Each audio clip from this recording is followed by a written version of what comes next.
안녕하세요. 오늘 강의를 맡은 박마루라고 합니다. 우리 국내뿐만 아니고 또 이게 해외에서도 같이 보는 장애 인식 개선이라는 것 때문에 저도 오늘 좀 흥분도 되고 기분도 좋습니다. 모르는 분들하고 만나는 것도 정말 중요한 거거든요. 그래서요, 오늘 저에 관련된 것부터 소개를 하고 그리고 계속해서 우리 한국이 갖고 있는 장애 인식 개선은 어떠한 마인드와 어떤 방향으로 흐르고 있는지 함께 고민하는 시간을 가져보겠습니다. 먼저요, 제가 주제로 잡은 거는 Think differently able입니다. 또 다른 생각을 하게 되면 또 다른 능력이 보인다. 이 주제를 가지고 장애인식 개선 함께 고민해 보겠습니다. 자, 그러면요, 지금 요 차트 보이시죠? 오늘 강사가 박마루인데 이 강사는 어떤 사람일까요? 네, 저는 목발을 찝은 장애인이에요. 네, 근데 제가 뭐 앉아 있잖아요. 그리고 제가 이제 이렇게 뛰어오는 거에 7개 항목이 있는데 이 중에 틀린 게 있어요. 예, 그래서 우리 국내 분들은 조금은 익숙할 것 같은데 해외 분들은 아마 조금은 낯설 수도 있을 것 같아요. 7개 항목 중에 틀린 게 있는데요. 이거 맞춰보는 겁니다. 제가 방송 경력 25년이 있고 뭐 CBS, KBS MC, EBS TV MC 이렇게 했는데 사실 MC를 했습니다. 그러니까 한국에서는요, KBS는 공영방송이고요, 그리고 EBS는 공영방송 TV예요. 거기서 사랑의 가족 또 희망풍경이라는 장애인 전문 방송에 MC를 좀 했었습니다. 그리고 사랑의 가족에서는요, 세계 최초로 제가 리포터 됐어요. 목발 짚고 막 전국을 다 다녔습니다. 처음에는 목발 짚고 어떻게 TV에 방송하겠냐 뭐 이런 인식들이 있었는데 처음에는 걱정도 있었고, 근데 제가 그런 얘기 했어요. 어차피 이게 장애인 프로 아니냐. 그 장애인 당사자들이 활동하는 모습을 보면서 장애인 인식도 되고 또 장애인들도 TV를 보는 분들은 우리 동료도 같이 하고 있네? 저는 이 포인트가 중요하다고 생각했거든요. 그래서 강하게 좀 밀어붙였는데 관계자분들이 오케이 해주셨어요. 그래서 열심히 리포터도 하고 MC도 했는데 제가 어디 가서 그런 얘기 하거든요. 목발 짚고 리포팅을 한 건 아마 대한민국 세계 최초는 절 거다라는 얘기를 해요. 그러면서 어떤 방송에 관련된 경험도 하게 됐고요. 그리고 뭐 4집 음반을 낸 가수라고 했는데 사실 제가요 4집만까지 냈는데 다 망했어요. 그 최근에 나오는 음반은 여러분이 이제 박마루 검색하면 해외에서도 제 노래를 들을 수 있습니다. 유튜브에서도 제 노래를 들을 수 있어요. 하여튼 저도 열심히 또 노래도 하는데 노래는 제 삶에 어떤 활력소를 주더라고요. 그래서 제가 작곡도 하고 작사도 제가 직접 하거든요. 그래서 뭐 노래를 하고 음반을 내면 무조건 스타가 돼야 된다 이런 거 처음에는 그랬었어요. 근데 시간이 지나면서 내가 갖고 있는 생각, 이걸 음악으로 표현하는 것도 정말 동기부여가 되더라. 그래서 우리 사회의 꿈을 이렇게 이야기하는 노래도 만들었었고요. 또 간절한 사랑 이야기도 들어간 노래도 만들었었습니다. 그리고 나사렛 대학교에도 이렇게 대학 교수로, 협동 교수로 장애인 복지론하고 사회복지론 강의도 했었고요. 우리 해외에서는 국회의원도 있고 지역을 주를 관리하는 아마 그쪽에도 의원이 있었을 거예요. 저는 대한민국의 수도라고 그러죠. 서울특별시에 제가 4년간 시의원도 활동을 했었습니다. 그리고 핸드바이크라고 있는데요. 이 핸드바이크는 손으로 하는 자전거예요. 왜냐하면 저는 다리를 못 쓰니까 손으로 하는 자전거로 전국 일주를 2번 했었습니다. 서울에서 부산까지. 힘들었지만요. 해보니까 너무 좋았었어요. 그러면서 주위 분들이 보는데 이 자전거는 누워서 타고 손으로 하는 자전거네? 제가 그런 얘기 했거든요. 이 자전거는요 핸드바이크인데 우리 장애인들이 이 핸드바이크를 활용합니다. 그리고 지금도 많이 쓰고 있고 올림픽에서도요 이게 종목으로 들어가 있습니다. 휠체어 종목으로. 그리고 우리 이제 시민단체 자원봉사 홍보대사도 하고 있고 우리 공익방송복지TV의 사장 역할도 하고 있고, 그리고 뭐 이러다 보니까 상도 좀 받았어요. 그 대한민국이 주는 대통령상부터 주무부처의 장관상도 좀 받게 되고, 그리고 지금은 제가 이제 박마루 시사포차 경인방송 라디오 진행이라고 했는데 이것도 했었고요. 지금은 이제 평화방송 라디오에서 힘들 때 전화해 매일 월요일부터 금요일까지 제가 생방송을 진행하고 있습니다. 검색해 보시면요 다 나옵니다. 유튜브에도요. 그리고 금요일마다는요 대한민국의 유명한 가수들이 많이 나오고 있어요. 네. 이것으로 제 소개는 하고요. 이렇게 보면 제가 방송했던 이렇게 사진들이 있습니다. 네. 우리 유명한 가수 김장훈 씨는 저하고 1년에 2번은 자원봉사하기로 했어요. 예. 뭐 고생했을 때 같이 이 음악실에서 활동했던 친구예요. 저는 고맙죠. 그리고 김장훈 씨는 기부도 좀 많이 했고 또 우리 장애인 관련 행사는 정말 솔선수범으로 달리는 참가하는 친구예요. 네. 자, 그러면 이제 본격적으로 한번 들어가 볼까요? 네. 자, 이제 장애인의 정의 또 장애인에 대한 이해 이 부분을 한번 좀 우리 같이 고민해 볼 텐데요. 여러분 장애 그러면 어떤 생각이 들까요?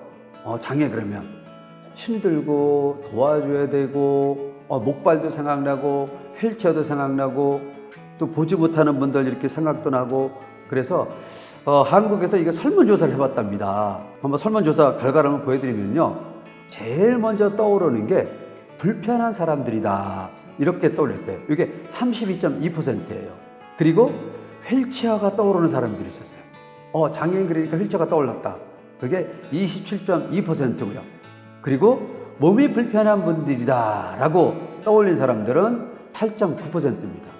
그만큼 장애를 갖고 있다는 것이 한국도 장애인 인식이 많이 좋아졌다고 하지만 아직까지도 장애인에 대한 동등한 이런 어떤 인식, 동등한 인권 이런 부분으로 보지 않고 불편하고 휠체어가 떠오르고 도와줘야 되는 이런 어떤 배려적인 동정의 대상으로 보는 게 아직도 사실은 있다는 게요. 이런 설문조사를 통해서 확인할 수가 있죠. 그래서 저는 좀 가끔 그런 얘기해요. 제가 오늘 주제도 think differently 또 다른 생각을 하면 different able 또 다른 능력이 보인다. 제가 이제 발음이 좀 이렇게 좋은가요? 하여튼 또 다른 생각을 하게 되면 또 다른 능력이 보인다. 그래서 장애인을 우리가 새로운 생각을 갖게 되면 장애인을 능력자로 볼 수 있고요. 장애인을 나의 친구로 볼 수도 있고 장애인은 우리 사회에 함께 더불어 사는 사람들이다.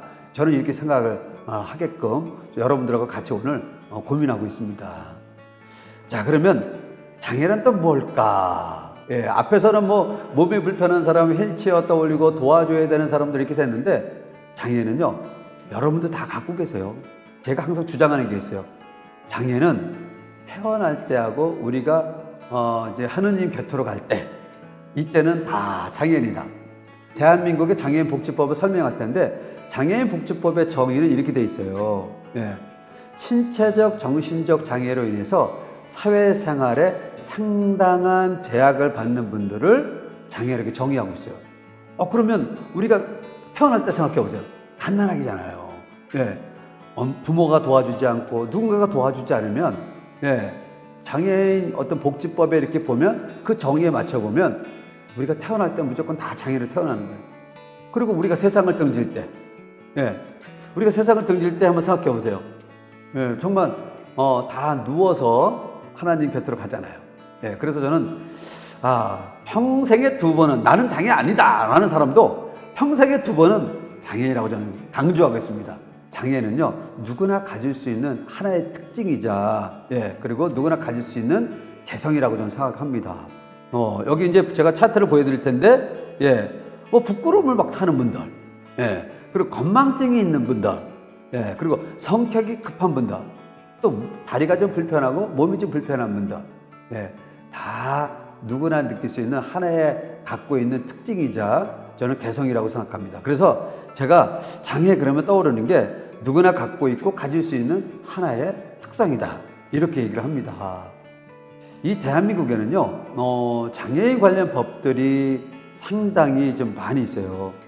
이 방송을 보는 분들은 아시안권에 있는 분들 일본도 마찬가지겠지만 각 나라별로 아마 장애인 관련 법들이 있을 거예요. 근데 이제 한국도 장애인 관련 법들이 계속 만들어지고 있고 개정되고 있고 또 어떤 사회의 트렌드에 따라서 장애를 바라보는 어떤 그 트렌드에 따라서 변화되고 있습니다. 그래서 대표적으로 제가 대한민국 장애인 관련 법 몇 가지를 한번 좀 소개해 볼게요. 좀 전에 얘기했던 대한민국에는 장애인 복지법이 있습니다. 장애인 복지법의 장애인 정의는요 이렇게 하고 있습니다. 장애인은 신체적, 정신적 장애로 인해서 오랜 시간 동안 사회생활에 상당한 제약을 받는 분들을 장애인이라고 정의하고 있습니다. 제가 좀 중요시하는 부분들이 또 하나 있습니다. 장애인은 일자리가 없을까요? 근데 대한민국은요, 장애인 일자리가 많이 있습니다. 우리 장애인 고용 촉진 및 직업 재활법이라는 게 있어서요. 저도 지금 현재 회사를 다니고 있고, 그리고 또 회사도 작은 회사도 운영하고 있고, 그렇게 하고 있습니다. 본인이 능력만 있고 열정만 있고 그렇다면요, 얼마든지 직업을 가질 수 있어요. 결국 직업은 최고의 복지라고 생각합니다. 제가 이제 직업이 있어서 월급을 받으면, 돈을 벌면 누군가에게 따뜻한 밥 한 끼도 사줄 수 있는, 뭐 그런 여력. 저는 이제 그 되게 중요해요. 그래서 직업은 우리 복지에서 상당히 중요하다. 근데 대한민국은 다행히도 장애인 고용 촉진 및 직업 재활법이 있습니다. 요게 정의를 보면요, 장애인이란 신체 또는 정식 장애로 인해서 장기간에 걸쳐서 직업생활에 상당한 제약을 받는 분들을 직업에 대한 장애인을 이렇게 정의하고 있습니다. 그리고 장애인 차별금지법 여기 있는데요. 지금 뭐 미국에도 있고 일본에도 있고, 지금 방송을 듣고 있는 나라에는 장애인 차별금지법이 있는지 저도 잘 모르니까 궁금하네요. 근데 한국은 있습니다. 한국은 장애인 차별금지 및 권리구제에 관한 법률이 2007년도에 제정이 되고요, 2018년도 4월 달에 시행이 됐습니다. 대한민국에는요, 장애인의 날이 있는데 언제냐면요, 4월 20일 날이 장애인 날이라고 이 정부가 이렇게 지정을 했습니다. 그리고 세계 장애인의 날은 언제일까요? 유엔이 지정한 날짜 12월 3일이죠. 이렇게 장애인 차별금지법, 권리구제에 관한 법이 있어서 대한민국에서 장애인으로 인해서 어떤 인격적인 부분들이나 차별 요소가 있다든지 이럴 때는 권리구제에 관한 부분들, 이 장애인 차별법을 가지고 우리가 구제하는 시스템, 이것도 있습니다. 제가 좀 이따가 그 시스템은 다시 설명 좀 드릴게요. 그리고 이제 대한민국에는 인권에 관련된 이 부분도 있는데 국가인권위원회가 있어요. 그래서 국가인권위에서는 장애인 정의를 어떻게 하고 있을까 보니까요, 장애인은 신체적, 사회적 요인에 의하여 장기간에 걸쳐 일상생활 또는 사회생활에 상당한 제약을 받는 분들을 국가인권위에서는 이렇게 장애를 정의하고 있습니다. 그리고 예전에 장애를 정의를 할 때는요, 의례적 모델로 많이 봤어요. 근데 지금은 사회적 모델로 보고 있습니다. 이 뜻을 좀 잠깐 좀 쉽게 좀 설명하면요, 의례적 모델은 우리를 환자로 보는 거죠. 그리고 우리를 치료하는 사람들은 의사분들이 치료를 하는 거예요. 그런데 한번 생각해 보세요. 사회적 모델. 제가 이제 목발을 집은 장애인이에요. 그런데 이 강의를 제가 9층에 사는 거라고 생각해 보세요. 그러면 그 9층에 엘리베이터가 없다고 생각해 보세요. 그러면 저는요, 목발 짚고 9층까지 올라가야 됩니다. 그러면 아마 강의를 하는데 한두 시간은 아마 지쳐서 제대로 못했을 거예요. 그런데 엘리베이터가 있잖아요. 엘리베이터도 장애인 편의증진법에 의해서 엘리베이터 장애인들이 편안하게 접근할 수 있도록 한국에는 장애인 편의증진법이 있습니다. 그래서 엘리베이터가 설치되니까 제가 목발을 집었지만 편안하게 온 거예요. 그래서 이게 사회적인 모델, 사회적인 환경이 장애를 못 느끼게 만든다면, 우리는 장애인이지만 어느 사회든 어느 곳이든 우리가 사회 참여를 할 수 있는 거죠. 그래서 이 의료적인 모델, 사회적인 모델, 사회적인 환경이 중요하다는 겁니다. 제가 다음 페이지 한번 또 넘어가 보겠습니다. 이 장애인에 대한 인식 차원을 한번 더 볼게요. 제가 이제 장애인 관련 법도 얘기했는데, 지금 우리 국제표준기구에서는 장애인 표시를 제 휠체어를 타고 이렇게 고정된 느낌이에요. 그런데 옆에 있는 차트에 있는 거 한번 봐주시죠. 이렇게 막 우리가 움직이는 느낌이죠. 이거는요, 뉴욕의 장애인 마크입니다. 제가 좀 전에 얘기한 것처럼 장애를 의료적인 모델보다는 사회적인 환경의 모델로 본 거죠. 막 움직이는 느낌이 보이니까 역동적으로 느끼고 능동적으로 보이죠. 그런데 가만히 있는 국제표준 장애인 그 인식 표지는 보면 수동적이잖아요. 다 멈춰져 있는 거. 이게 변화되는 느낌이라는 거예요. 뉴욕의 장애인 마크를 디자인한 분은 사라 핸드린인데, 사라 핸드린이 디자인할 때 우리 장애인을 바라보는 시각을 역동적으로, 능동적으로 이렇게 바라봤답니다. 그래서 결국은 이렇게 이제 장애인에 관련된 트렌드도 변하고 있다는 거예요. 자, 그러면 우리나라 대한민국에는 장애인의 숫자가 어느 정도일까요? 네, 대한민국에는요, 이 장애인이라는 등록을 합니다. 우리 아시아 지역에서는 어떻게 하고 있는지 모르겠지만 대한민국에는요, 이 장애인 등록을 할 때는 의사의 진단을 받아요. 예. 그리고 의사의 진단을 받고 국민연금이라는 데서 장애인 등급을 만듭니다.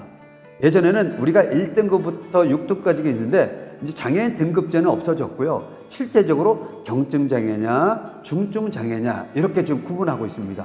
보건복지부라는 이제 정부 부처가 있는데 그곳에 장애인 등록을 합니다.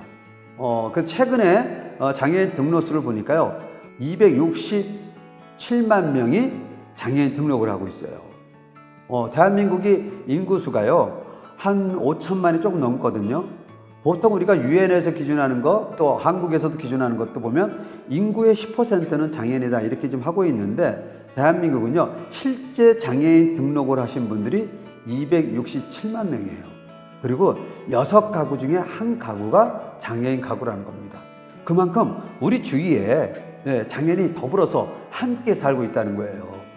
그렇다면 장애인이 사회 참여도 해야 되고요, 직장도 가져야 되고요, 공부도 해야 되고요, 당당히 우리 친구들과 장애를 못 느끼면서 생활해야 되는 거예요. 장애인의 가장 목표는요, 사회통합이거든요. 그건 뭐냐면 제가 장애를 갖고 있지만 비장애인 친구들하고 이렇게 생활하면서도 장애를 못 느끼는 거예요. 예, 이게 장애인의 통합의 가장 큰 목표입니다. 예. 자, 그래서 이렇게 대한민국도 장애인이 많다는 겁니다. 그리고 대한민국은 실제적으로 이 등록 장애인들에 관련된 다각적인 서비스를 좀 하고 있어요. 예. 어서 이제 어떤 지원 서비스도 있고요. 또 인권에 관련된 어떤 제도적인 보완도 있고요. 한국의 이렇게 장애인 관련 서비스 제도를 보면요, 상당히 많습니다. 제가 이제 시간 제한이 있다 보니까 다른 얘기를 안 하겠는데, 하여튼 관심 있는 분들은 대한민국 사이트에 들어오면요, 그 영문도 돼 있으니까 일정 부분 접근할 수 있을 겁니다. 그리고 뭐 한국 재활협회에 연락하셔도 되고요. 자, 그리고 그러면 장애는 그러면 어떻게 발생할까? 한국에는요, 선천성 장애와 후천성 장애로 구분하고 있거든요. 선천성 장애는요, 임신했을 때 이 안에서 장애 판정을 받은 분들을 선천성 장애라고 합니다. 그리고 후천성 장애는요, 태어나서 장애를 갖게 되는 경우, 이걸 후천성 장애라고 하는데, 장애 발생률을 보면요, 후천성 장애가요 거의 90%에 가까워요. 88.1%가 후천성 장애를 갖고 있습니다. 그리고 후천성 장애를 한번 차트를 보면요, 후천적 사고가 32.1%고요. 이거 한국에 대한 통계입니다. 그리고 후천적 질환, 이제 질병 이런 거죠. 그래서 56%, 합하니까 88.1%예요. 거의 90%가 후천적 장애라는 겁니다. 그래서 장애인 예방 교육을 하는 것도 아주 중요하다는 거고요. 또 장애인 인식 개선, 오늘 이처럼 같이 강의를 하는 것도 이래서 사실 하는 이유 중에 하나입니다. 자, 그래서 여러분들도요, 그 지역에 장애인 관련적 관심을 가져주시고, 또 이런 제도도 만약에 우리나라에 없다 그러면 이런 통계도 내보면서 이런 통계가 데이터가 되고, 그 데이터가 결국은 법을 만들 수 있는 근거가 되거든요. 그래서 이런 것들을 추진하시는 것도 저는 이제 민간에서 해야 된다고 합니다. 그리고 장애에 관련된 인권 운동가들이 이러한 부분들을 해야 돼요. 보통 우리가 데이터가 없고 어떤 이런 자료가 없으면 우리가 뭐 예산을 세우기도 그렇고 장애인에 관련된 서비스를 하는데도 제한적이죠. 한국에는 뭐 그러면 시각장애인이 몇 명이고 청각장애인이 몇 명이고 지체장애인이 몇 명이고 그리고 전체적인 장애인 등록수는 얼마고 이런 걸 가지고 장애인에 대한 서비스, 인권, 그 다음에 제도 개선, 법으로 가고 있거든요. 그래서 오늘 이게 강의를 듣는 분들은 단순히 이게 장애인의 인식만 뿐만 아니고 이런 쪽에도 관심을 가져주는 게 저는 좋다고 생각합니다. 법을 하나 바꾸면요, 모든 장애인에게 서비스가 골고루 들어가거든요. 그래서 제가 이 부분을 조금 강조했습니다. 자, 그리고 장애 유형은 한국에는, 대한민국에는 몇 가지가 있을까요? 대한민국에는 지금 현재 공식적으로 장애 유형은 15가지로 이렇게 구분하고 있고 그 위에 난치성 장애도 있고요. 다양한 것도 인정하고 있습니다. 먼저 제가 이제 우리 대한민국의 장애 유형 15가지를 한번 구분해 보겠습니다. 신체적 장애하고 정신적 장애로 이렇게 구분하고 있는데요. 또 신체적 장애에서는 외부 장애와 내부 장애로 구분하고 있습니다. 예. 자, 외부 장애는 이제 보이는 거겠죠. 예. 딱 봐도 저분이 좀 불편하구나 이런 거 느끼는 거죠. 그래서 지체장애, 뇌병변 장애, 그리고 시각장애, 청각장애, 그 다음에 언어장애, 안면장애. 근데 안면장애는 뭘까요? 좀 궁금하죠? 예. 근데 제 얼굴을 보면 어때요? 잘생겼네? 근데 안면장애가 어떤 거냐면요. 교통사고라든지 어떤 사고로 인해서 화재라든지 이 안면에 정말 좀 더 이렇게 누가 보더라도 이렇게 좀 힘든 부분들 있잖아요. 제가 이런 표현하면 그렇겠지만 좀 안면이 왜 그럴까? 이렇게 보는 시각들도 분명히 있어요. 예. 뭐 솔직하게 얘기하면 그러면 사람들이 그 안면에 이제 이렇게 힘들게 그 표현이 이거 어떤 표현을 써야 될까 이거를 예. 뭐 하여튼 안면에 막 이렇게 찌그러지고 화상이 있고 막 이러면 만약에 눈썹이 없고 그러면 처음 보는 분들은 그분의 마음, 그분의 어떤 진정성을 모르는 분들은 외면으로 판단할 때는 아마 불편할 거예요. 예. 그리고 그분들도 어디 나갈 때는 누구를 만나는데도 아마 힘들 거예요. 그래서 한국에서는 어떤 보여지는 환경적인 부분들을 봐가지고 안면 장애도 인정을 하고 있습니다. 자, 그리고 내부 장애는요, 신장 장애, 심장 장애 있잖아요. 신장 장애는 노폐물을 막 제거하고 우리 소변을 만들어주는 거를 신장 장애라고 하잖아요. 예. 그래서 신장 장애에 문제가 있으면 추석도 하거든요. 그리고 심장 장애는 뭐냐면 우리가 이 피를 전체 이렇게 우리 몸에 막 펌프질 해가지고 해줘야 돼요. 근데 심장이 멈춰 있으면 피가 안 도는 거예요. 그리고 뇌에도 피가 가야 되는데 안 가면 어떻게 될까요? 정말 끔찍한 일이 벌어지는 거죠. 그래서 심장 장애도 인정하고 있습니다. 그리고 호흡기 장애. 우리가 가끔 영화에서 보면 호흡기를 갖고 다니는 분 계시잖아요. 뿌릴 경우도. 호흡기 장애는 또 사회생활에 많이 제약을 받는데요. 그래서 호흡기 장애도 인정하고 있고요. 간 장애도 인정하고 있고 장요로 장애. 장요로 장애는 뭘까요? 이거는 대소변 장애를 얘기합니다.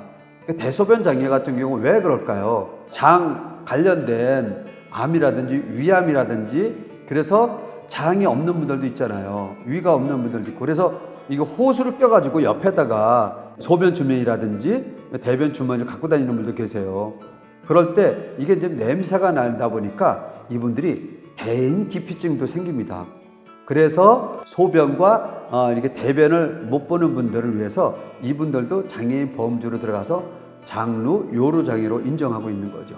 그리고 뇌전증 장애라고 하는 거는 뇌 이상으로 갑자기 제가 하고 있던 일들이 멈추는 거예요. 그리고 의식을 잃게 돼요.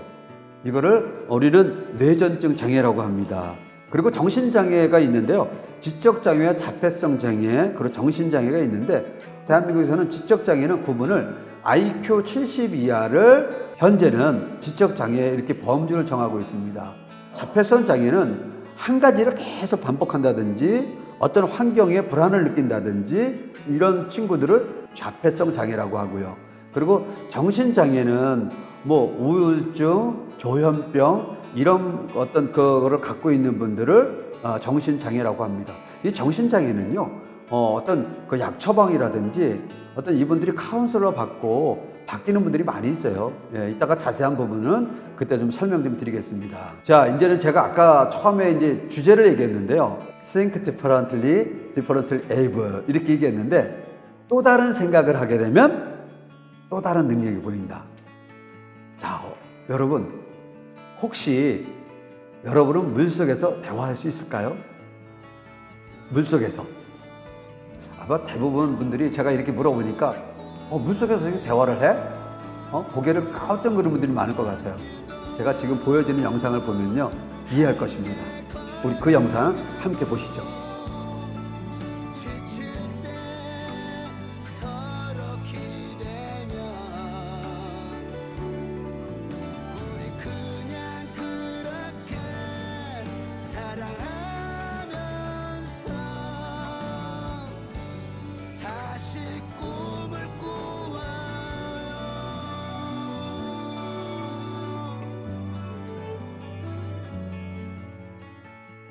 네, 여러분 영상 잘 보셨습니까? 그 영상은요, 물속에서 대화하는 사람들입니다. 바로 우리 농아인들이죠. 그 강예라 학생이 실제 청각장애인이에요. 그런데 수화로다가요, 나는 너를 사랑합니다. 한국의 수화가 이거예요. 나는 할 때 이렇게 합니다. 너를 할 때 이렇게 하고요. I love you. 해외 공통어 수화는 이거잖아요. 예. 그리고 물속에서 나왔던 남자는요, 수화를 못해요. 그래서 나를 만나줘서 고맙다고 할 때 끄떡끄떡한 거거든요. 그래서 저는요, 장애를 생각에 따라서는 또 다른 능력을 갖고 있다는 게, 물속에서 우리가 수화를 알게 되면 물속에 대화할 수 있잖아요. 수화로다가. 그래서 장애를 바라보는 시각도 달리 봐야 된다. 아까처럼 불편한 사람들, 휠체어가 떠오르고 도와줘야 되고 이런 사고가 아니고, 장애를 바라보는 거를요, 진정한 나와 똑같은 사람, 또 하나 누구나 가질 수 있는 특성을 갖고 있는 사람, 이렇게 바라봐 주시면 좋겠다는 생각입니다. 자, 그러면 대표적으로 장애를 갖고 있지만 세계적인 무대에서 활동하고 있는 분들을 몇 분 좀 소개할까 합니다. 먼저 이브니 글렌입니다. 이브니 글렌은요, 청각장애인이에요. 어릴 때는 잘 들었죠. 그러면서 서서히 청각을 잃으면서 중학교 때 딱 돼서는 모든 것을 듣지 못하게 됐어요. 근데 이브니 글렌이가요, 타악 연주자로 활동하고 있었어요. 근데 계속해서 음악을 하고 싶었던 거예요. 근데 듣지 않으니까, 들을 수가 없으니까 어떻게 하겠습니까? 이 사진을 한번 잘 보세요. 이 사진에는요, 무대에 이 사진인데, 이브니 글렌은요, 발바닥, 신발을 안 신었어요. 이게 소리는 진동이거든요. 그래서 이 진동을 가지고 리듬과 음정을 느끼고 또 오케스트라하고도 협연을 합니다. 한번 상상을 해보면, 저도 마찬가지고 처음에는 의구심을 가졌어요. 근데 정말 저는 이분이 글렌이 이 콘서트 공연을 보고서 와, 감탄하게 됐죠. 그리고 그분이 하는 말이 있었어요. 저는 발바닥으로 음정과 리듬을 느낍니다. 그리고 이 뺨도요, 음정과 리듬을 느낀대요. 그리고 무수한 연습을 통해서 이것을 터득하게 된 거죠. 듣지 못하는 이분이 글렌이 청각장애인이지만 지금은 365일 꽉 찬 스케줄로 돼 있습니다. 이분이 영국 분이에요. 그래서 영국에서는 또 청각장애인들을 위한 인권 활동도 같이 하고 있습니다. 자, 그리고 제가 또 한 분 더 소개하겠습니다. 이분은 이승복 의사입니다. 네, 이승복 의사인데요. 이분이 이제 대한민국의 국가 체조 선수였어요. 근데 연습을 하다가 다쳐가지고 이제 척수장애인이 됐죠. 그렇지만 이분도 멈추지 않고요, 미국으로 건너가서 다트머스 의대를 수석으로 졸업을 했어요. 그리고요, 지금은요, 모든 사람들이 많이 알고 있는 존스 홉킨스 대학의 재활의학과 전문의로 활동하고 있다고 합니다. 지금 이 화면에서 보면은 이승복 의사가 휠체어를 탔어요. 그리고 청진기를 환자에게 딱 대고 있죠. 자, 여러분, 제가 한번 질문을 좀 해볼게요. 가장 훌륭한 의사는 어떤 의사일까요? 프랑스에서 조사를 했다고 합니다. 여론조사를. 가장 훌륭한 의사는 어떤 의사일까? 수술 잘하는 의사일까? 친절한 의사일까? 약을 처방을 잘해주는 의사일까? 근데 결론은요, 가장 훌륭한 의사는요, 환자에게 면역성을 키워주는 의사가 가장 훌륭한 의사래요. 우리 이승복 의사가 딱 가운을 이렇게 해가지고 딱 나타나잖아요. 그러면 아픈 환자분들이 저분이 휠체어 탄 장애인인데 가운 입고 의사네? 그러다 보니까 동기부여도 되고요. 이승복 의사분 앞에 가면요, 환자분들이 자기 얘기를 하고 싶은 얘기 쑥쑥 다 한대요. 그러면서 마음의 힐링도 갖게 되고 마음의 안정도 갖게 되고 어떤 자기가 갖고 있는 정신력에 이런 면역성이 생기는 거예요. 가끔은 그렇잖아요. 우리가 기적이 일어났다고 할 때 저건 의사가 고칠 수 없는 병인데 기적을 만들어내네. 완치가 됐네. 이런 경우 대한민국에도 있고요. 지금 강의를 듣는 나라에도 분명히 있을 거예요. 그건 그분이 갖고 있는 정신력, 이 면역이 저는 크다고 생각해요. 예, 뭐 제 주관적인 생각일 수도 있겠지만, 근데 프랑스에서 좀 전에 제가 말씀드린 것처럼 쌍떼라는 그 건강 잡지가 여론조사를 했는데 결국은 가장 훌륭한 의사는요, 스마일 하면서 환자들의 면역성을 키워주는 의사가 최고랍니다. 예, 이승복 의사가요, 장애인이지만 당당히 그 역할을 하고 있는 거예요. 그리고 한국에 또 한 분을 좀 소개하겠습니다. 이분은요, 네 손가락 피아니스트예요. 이하 씨. 이하 씨는요, 손가락이 4개입니다. 근데 손가락이 4개라도요, 4개 중에 3개는 이게 자유롭지가 못해요. 그 1개도 그나마 이 뼈가 잘 골절이 좀 돼가지고 힘들어요. 그래서 처음에 피아노를 배우게 됐던 거는 손가락을 튼튼하기 위해서 시작을 했대요. 근데 어느 날은 피아노를 연습하게 되면서부터 또 연주를 하게 되고, 그래서 많은 사람들에게, 우리 아시아 지역에도요, 이하는 피아노로 우리 사람들에게 희망을 전해주는 그런 희망 메이커가 됐죠. 예. 그리고 이하 씨는요, 다리가 우리처럼 발가락 저 없습니다. 그리고 다리가 거의 없습니다. 짧고 아장아장 걷게 돼요. 그래서 특수 페달을 이렇게 설치해서 피아노를 연주합니다. 그래서 우리가 생각만 달리하면 장애인도 또 다른 능력을 발휘할 수 있다는 것을 희망을 보여주는 게 네 손가락 피아니스트 이하 씨예요. 이건 이제 영화 포스터인데요. 혹시 여러분은 제 8일의 영화 봤을까요? 네, 저는 이 영화 진짜 되게 감동적으로 봤어요. 이게 셀러리 벨의 우정을 다룬 영화인데요. 이 영화에 대본을 받은 감독은 이 영화를 어떻게 연출했을까요? 여기 두 사람이 있어요. 칸 영화제에서 나무주연상 받은 사람, 프랑스 배우죠. 다니엘 오떼요. 유럽에서 활동하고 있는 파스켈 디칸이요. 이 파스켈 디칸은요, 다운 증후군 장애입니다. 그런데 이 영화를 처음 대본을 받은 감독은요, 배역을 쓸까 실제 배우를 찾을까? 그런데 감독은 실제 배우를 찾아다녔습니다. 그래서 파스켈 디칸을 찾아서요, 파스켈 디칸과 다니엘 오떼요가 칸 영화제에서 나무주연상을 받은 거죠.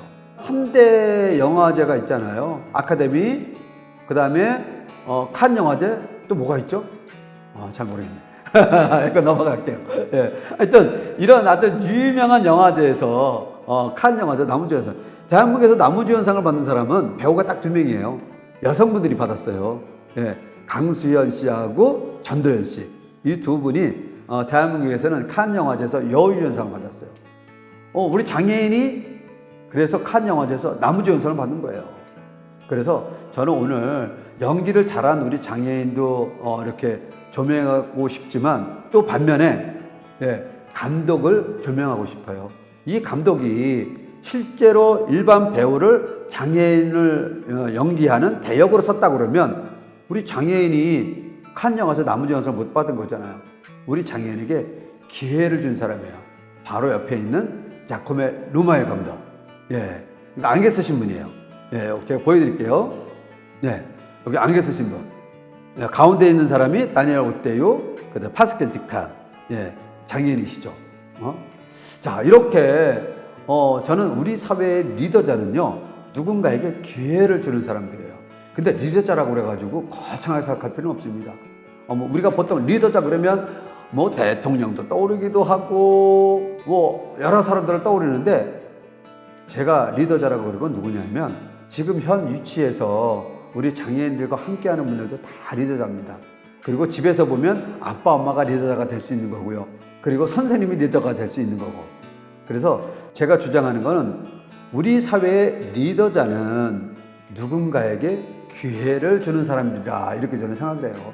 그래서 오늘 함께 제 강의를 듣고 있는 분들이 장애인을 많이 만나게 되면요, 그분들을 think differently, 또 다른 생각을 하시고, 또한 그분들은 또 다른 능력을 갖고 있다. 그리고 누구나 가질 수 있는 특성을 갖고 있다. 나도 갖고 있는 특성을 갖고 있다. 이렇게 생각해 주시고요. 우리 장애인들에게 기회를 줄 수 있는 리더자입니다. 함께 우리 장애인분들하고 하실 거죠? 약속. 감사합니다. 자, 그래서 제가 설명했고요. 그리고 또 하나의 영화를 좀 보여드릴게요. 이 영화도요, 한국에서 히트됐던 영화들이에요, 다. 그런데 좀 아쉬움이 있어요. 그 아쉬움을 뭘까요? 예, 앞에 부분은 장애인이 주연을 한 거고요. 제가 지금 보여드리는 이 PPT는 비장애인 배우가 장애인 역할을 했어요. 예, 나의 특별한 형제, 요번 이제 장애인 관련된 영화지만 일반 배우, 비장애인 배우가요 연기를 했고요. 그 다음에 마라톤도, 뭐 대한민국에서 유명한 조승우 씨라고 있는데 지적장애인 뇌병변 장애를 연출했었죠. 연기를 했었죠. 그래서 아주 뭐 히트됐던 영화입니다. 자, 그리고 프레스트 컴프, 이거 아마 영화 보셨을 것 같은데 세계적으로도 유명한 거고요. 아카데미에서 뭐 감독상, 작품상 다 받았으니까요.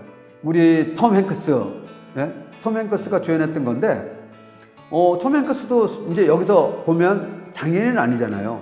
장애인 연기를 너무 잘했어요, 근데. 그래서 남우주연상도 받고, 이게 장애인 관련 유사한 영화입니다. 약간 지적 능력이 좀 떨어져, 영화상에서는 그렇게 표현되어 있고, 조금은 다리를 조금 이렇게 자유롭게 쓰지 못하는 톰 행크스였죠. 그런데 톰 행크스가 뭘 발견했을까요? 이제 왕따가 되다 보니까 한국의 왕따라는 건 뭐냐면 한 친구가 있으면 그 장애인 친구를 괴롭히는 사람다. 그런데 그 왕따가 당한 거죠. 괴롭힘을 하는 친구들은 장애인이 아닌 친구들이 장애인 친구를 왕따시킨 거죠. 괴롭힘을 준 겁니다. 그런데 톰 행크스가 막 뛰어다녔어요. 도망가는 거예요. 근데 이게 막 뛰어다니는 거를 톰 행크스가 느낀 게 내가 이거 뛰어다니는 걸 하면 잘하네? 그래가지고요. 그때부터 막 뛰기 시작한 거예요. 톰 행크스가. 예. 그리고 그 미식 축구에도 나가게 되고 또 이제 전쟁에 나갔을 때도 이 전우들을 막 구했잖아요. 그 상도 받게 되고. 예. 그래서 정말 훌륭한 영화지만 한편으로 보면 비장애인이 장애인 역할을 했다는 거죠. 앞에 제8일 영화는 우리 감독이 장애인에게 기회를 줘서 파스켈 디칸, 우리 장애인 배우가 칸 영화제에서 남우주연상까지 받게 된 겁니다. 그럼 이제 지금부터는요, 제가 아까 장애 유형 15가지를 얘기했는데 그 장애 유형을 갖고 있는 분들과 우리가 생활할 때, 같이 일할 때 우리는 어떻게 에티켓을 그분들을 위한 배려, 그분들과 함께 같이 살아가는 방법을 제가 한번 일러드리겠습니다. 먼저 지체장애인. 우리 대한민국에는요, 지체장애인이 거의 50%가 넘습니다. 제가 아까 말씀드린 것처럼 267만 명 장애인 등록을 하고 있지만 그 중에 절반 이상이 지체장애인이라고 생각하시면 됩니다. 자, 그러면 지체장애인과 만났을 때 이 접근성을 고려해야 돼요. 그래서 낮은 턱이나 계단, 이 큰 장애물이 될 수 있거든요. 휠체어를 타신 분들이 계단 하나, 둘만 있어도 올라가지를 못해요. 그래서 경사로를 설치해 줘야 되거든요. 그리고 바닥에 물기가 있을 때 제가 이제 이렇게 목발을 짚는데 미끄러질 수 있거든요. 그래서 미끄러지지 않게 물기를 닦아준다든지, 그리고 장애인 구역이라고 있는데 그 장애인 구역에 다른 엉뚱한 차들이 온다든지 다른 거를 갖다 놓았을 경우 장애인이 거기에다가 차를 주차하고 또 장애인 보장구를 설치해야 되는데 못하게 되죠. 그래서 이러한 쪽에 서로 같이 살아갈 때는 장애인을 생각하면서 여기 자리는 장애인들을 위한 자리야, 이렇게 인식을 가져주면 좋겠다는 생각입니다. 그리고 보조기구가 필요합니다라고 돼 있는데, 보조기구라는 말은요, 장애인들이 사용하는 물체, 이거를 보조기구라고 해요. 목발, 그러니까 짚는 것도 보조기구라고 하고요. 전동 휠체어 타는 것도 보조기구라고 합니다. 그리고 어르신들이 이렇게 케어 장비 밀고 가는 것도 보조 장비입니다. 자, 그런 때 휠체어 좌석 공간을 마련한다든지, 그 다음에 그거를 마음대로 장애인이 쓰는 휠체어나 목발을 마음대로 비장애인이 만진다든지 그걸 막 사용한다든지 그러면 안 되는 거죠. 그거는 그분들의 팔이 될 수도 있고 그분들의 다리가 될 수 있는 거기 때문에. 그리고 우리 지체장애인들하고 만났을 때 공통점이 있어요. 장애 유형에 다 공통점인데 도와주고 싶을 때가 있어요. 그럴 때는 무조건 도와드리는 게 아니고요, 상대에게 물어보는 겁니다. 제가 도와드려도 됩니까? 그러면 장애인 중에는 이런 생각도 있어요. 내가 스스로 할 수 있는데 제가 해볼게요, 이런 분들도 계시고요. 정말 도움을 필요하는 분들이 있어요. 그럴 때는 예, 도와주세요, 이렇게 얘기합니다. 그래서 외래 더 적극적으로 내가 저분을 도와주고 싶다 그러면 먼저 의사를 물어보고 같이 행동해 주시면 됩니다. 네, 다음은 뇌병변 장애입니다. 네, 뇌병변 장애는요, 뇌의 이상으로 상지와 하지가 마비되는 경우가 있고요. 그 다음에 언어장애, 시각장애를 동반하는 경우도 있습니다. 그런데 뇌병변 장애가 이렇다 보니까 지능지수 그냥 떨어질까? 그렇지 않습니다. 지능지수는 똑같다고 생각하시면 돼요. 우리 지능지수가 제가 똑같다는 의미는 비장애인들도요, IQ가 떨어지는 분이 있고 IQ가 뛰어난 분들이 있잖아요. 그렇게 생각하시면 됩니다. 장애를 갖고 있다고 해서 무조건 다 IQ가 떨어지는 게 아니고요. 장애를 갖고 있는 분 중에도요, IQ가 뛰어난 분도 계시고요. 또 IQ가 떨어지는 분들도 계세요. 우리랑 똑같이 생각하시면 됩니다. 그리고 뇌성마비, 뇌졸중, 뇌손상 이렇게 유형이 있습니다. 그리고 뇌병변 우리 장애인들을 만났을 때 의사소통 어떻게 할까요? 처음에는 이분들이 억울하게 말을 하니까 처음에는 이분들하고 대화할 때 아마 답답할 거예요. 그리고 잘 안 들릴 거예요. 그리고 이분들이 뇌병변 장애인들이 말을 할 때는 느리거든요. 이럴 때요, 우리가 그런 얘기합니다. 기다림의 미학이라고 있는데 가만히 천천히 들으면요, 이분들이 무슨 말을 하는지 잘 들을 수 있습니다. 그리고 안 들릴 때는 다시 한번 요청하는 거예요. 잘 알아들을 수가 없어요. 다시 한번 얘기해 주세요. 신뢰가 아니에요. 그렇게 얘기하면 뇌병변 장애인들이 조금은 더 느리게 아주 또박또박 자기 의사를 얘기를 합니다.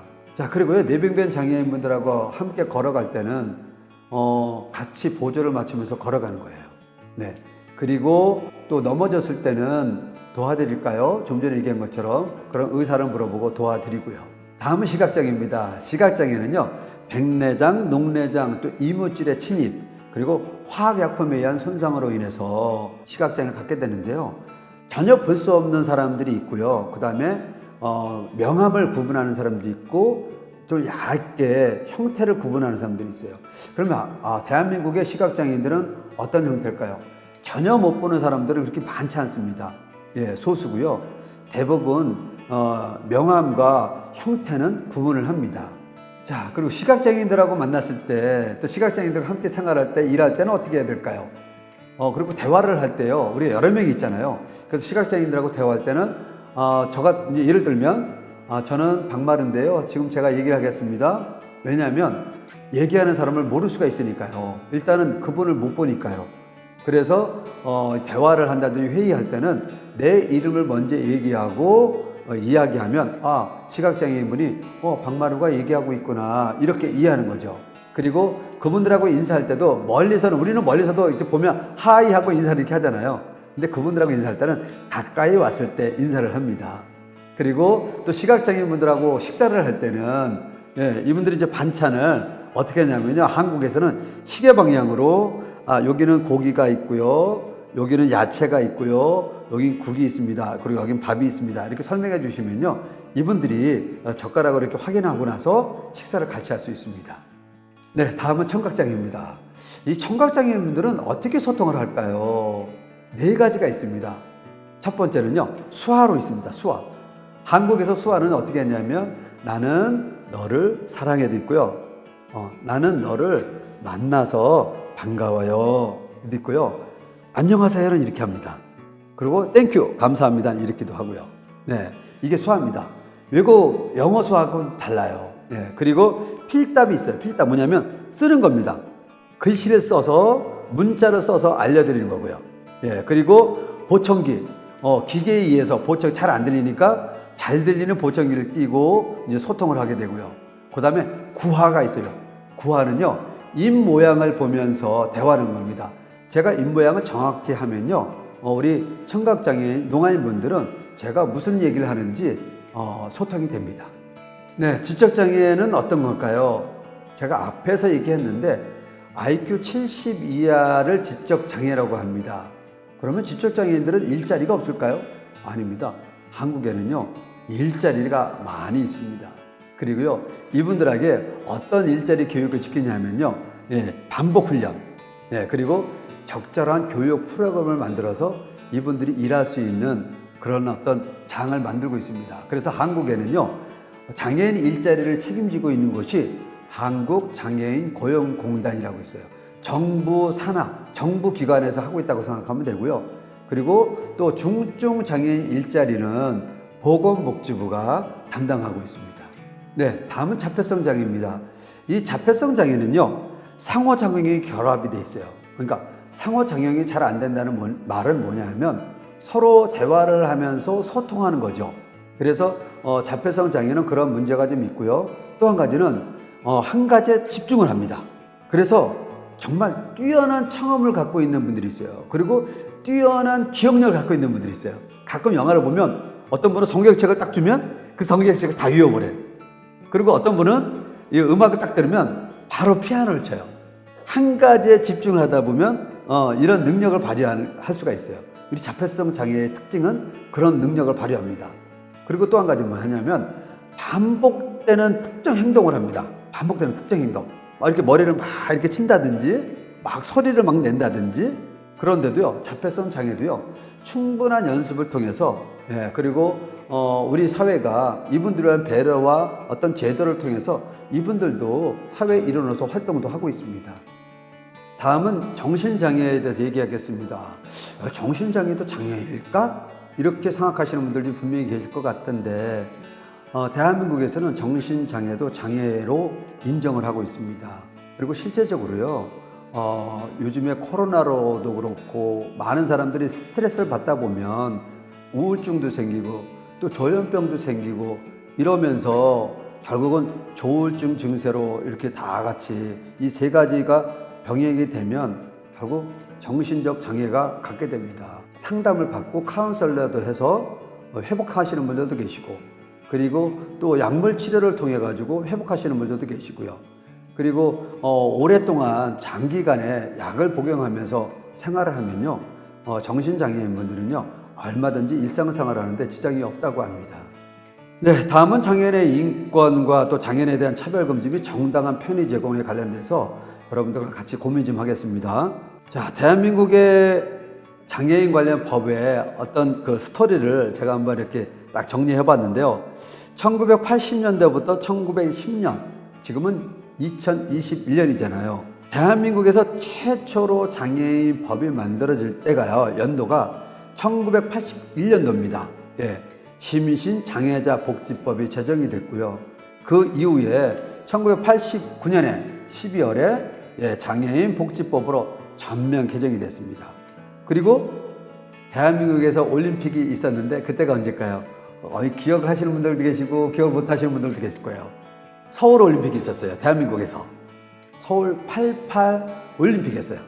그리고 88 올림픽이 끝나고 나면 장애인들이 하는 패러 올림픽이 같이 치러지잖아요. 그때 서울 88 패러 올림픽이 일어났습니다. 개최가 됐죠.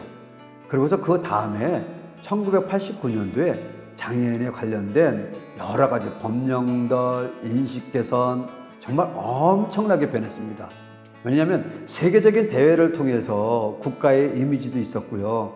그리고 대한민국도 복지국가라는 그런 지향을 하면서 장애인에 대한 제도, 또 인식, 서비스 이런 부분들이 계속 발전하게 된 거죠.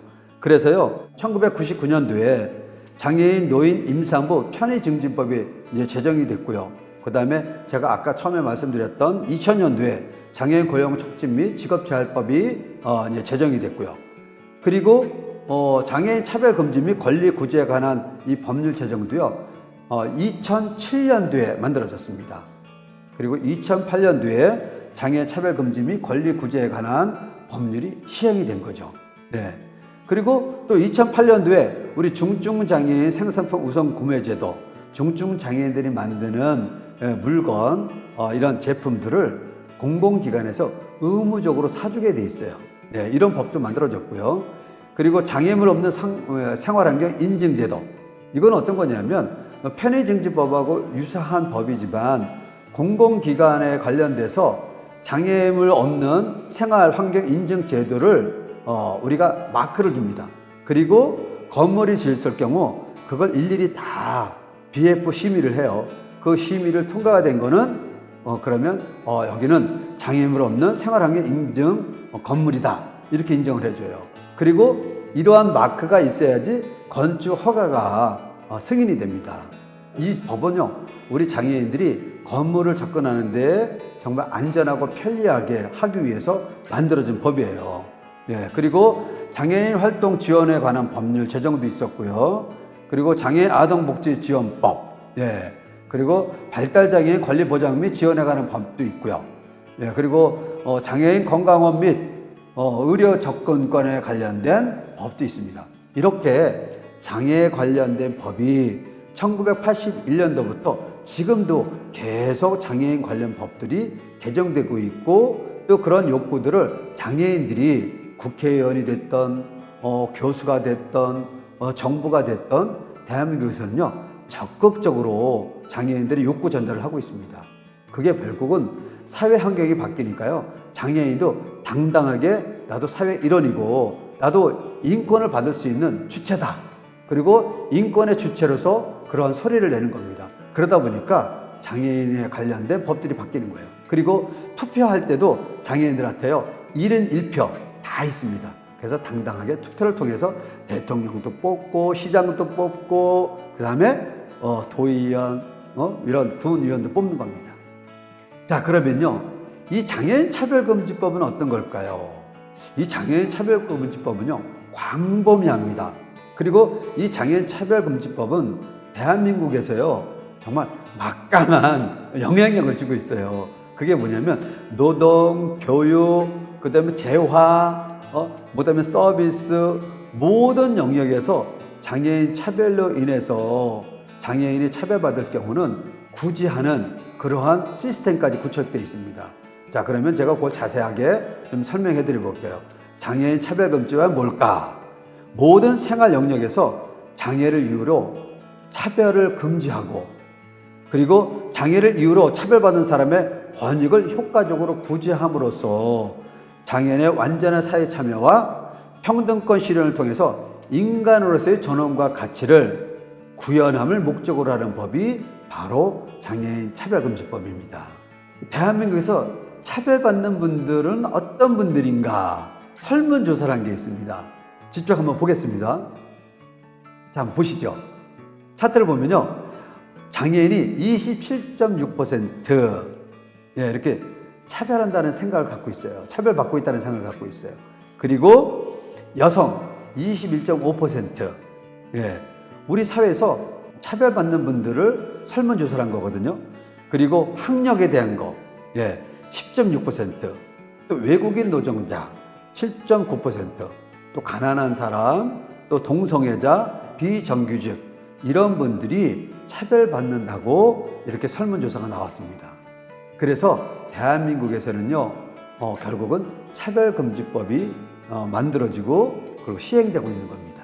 좀 전에 말씀드린 것처럼 차별금지법은 모든 영역에서 차별을 금지하고 있고 또 차별로 인해서 구제하는 시스템도 되어 있습니다. 먼저 어떤 영역인지 다시 한번 볼까요? 고용이라든지 교육이라든지요, 그다음 재화 용역에 대한 거 서비스, 그리고 사법적 행정적 절차에서도 차별이 있으면 안 됩니다. 그리고 우리가 취직했을 때 승진에 대한 이런 차별도 있으면 안 됩니다. 그리고 장애인이라는 이유로 차별을 받을 때는 구제할 수 있는 시스템도 만들어져 있습니다. 자, 그래서 장애인은요 모든 생활 영역에서 참여와 평등권을 보장하는 것이 장애인 차별금지법입니다. 자, 그렇다면요 내가 좀 차별을 받았다. 그래서 어떻게 구제 방법이 있을까? 한번 방법을 알아보겠습니다. 보시면요 장애인의 인권, 기본적 자유가 침해당했다면 어떻게 될까요? 권리구제에 관한 신청을 합니다. 어디에 신청하냐 하면요 국가인권위라는 게 대한민국에 있습니다. 그러면 국가인권위에 이게 이제 신청을 하게 되면 국가인권위에서 조사를 합니다. 그리고 이게 정말 차별이다 라고 하면 권고를 합니다. 차별 한 곳에, 예를 들어서 기업이 되면 기업의 CEO가 됐던 또 관리자가 됐던 이런 사람들에게 차별입니다 라고 권고를 해서 차별하지 마세요라고 합니다. 그런데도 만약에 계속적인 차별이 있다면 어떻게 할까요? 국가인권위에서는요 우리나라 법무부 장관에게 통보를 합니다. 그리고 법무부 장관도 이 차별에 관련된 거를 시정하세요 라고 다시 보냅니다. 그러면 그쪽에서 시정을 해야 되는데 안 했다.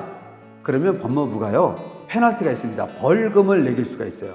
3천만 원 이하의 벌금을 부여를 합니다.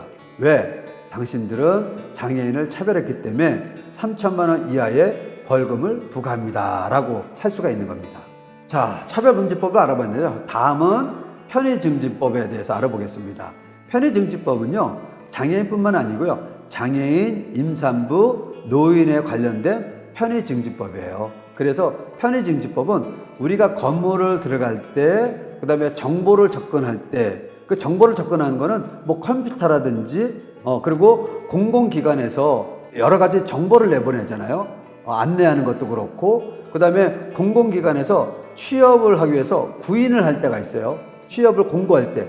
이때도요, 장애인들이 그 내용이 어떤 건지 다 봐야 됩니다.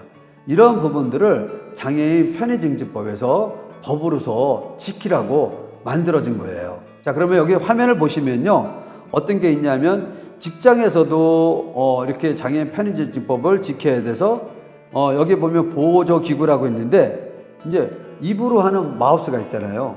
제가 손으로 못 쓰면 눈으로 하는 마우스도 있고요, 입에 마우스를 이렇게 뽑아가지고 이걸로 이렇게 터치하는 것도 있습니다.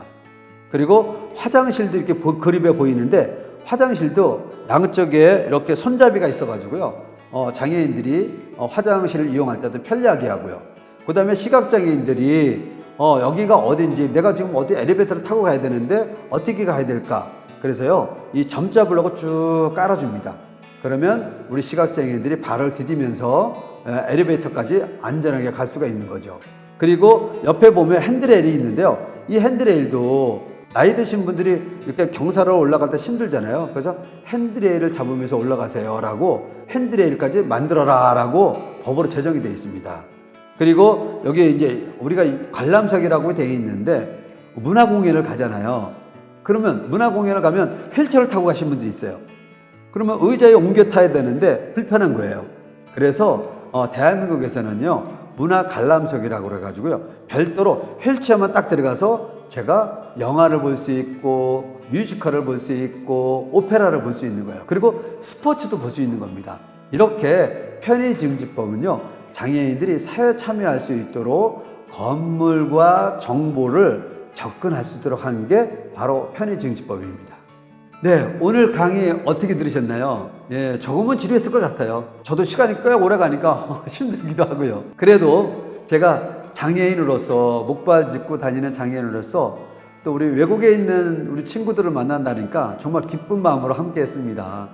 그리고 또 우리 외국에 있는 우리 친구들도 다시 한번 장애인에 대한 인식도 바꿔봐 주시고요. 또 대한민국에는 이런 법이 있으니까 우리나라도 이런 법도 만들어서 장애인들의 인권, 장애인들의 일자리, 장애인들의 서비스, 이러한 부분들을 만들 수 있는 동기가 됐으면 좋겠습니다.